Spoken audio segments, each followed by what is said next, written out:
মক্কার মধ্যে মক্কা নগরের মধ্যে শিশুকাল পরিচালনা করছেন কিনা করেন নাই, কথা বলতে হবে আমার সাথে। আমার হাবিব এরকম ছোট্ট ছোট্ট বাচ্চাদের মতো এই বয়সে ছিলেন কিনা, ছিলেন নাই?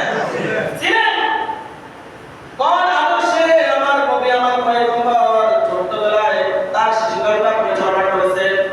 আমাদের বাচ্চাগুলোকে আমার নবীর ওই ছোটবেলার সে আদর্শে আদর্শিত করা দরকার ছিল কিনা, ছিল না?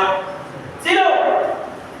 এরপরে নবী শিশুকাল থেকে যখন যৌবনকাল অতিক্রম করছে কিনা করেন নাই? তো আমাদের বাচ্চাগুলা তারা আস্তে আস্তে শিশুকাল পার হইয়া যৌবনকালে পা দিয়েছে।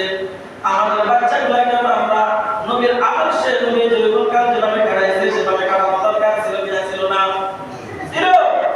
এরপরে শৈশবকাল যেভাবে নবী কাটাইছে সেভাবে আপনার আমাদের জিন্দেগিটাও সেভাবে কাটানো দরকার ছিল কিনা, ছিল না? কিন্তু খায় আফসোস, আমাদের বাচ্চাগুলা শিশুকাল কিভাবে আমরা কাটাইতেছি, যৌবনকাল কিভাবে কাটাইতেছি, শৈশবকাল আমরা কিভাবে কাটাইতেছি, বৃদ্ধাকাল আমরা কিভাবে কাটাইতেছি, একটু আমল নামাটা একটু দেখেন বাবা, দেখলেই তো নিজের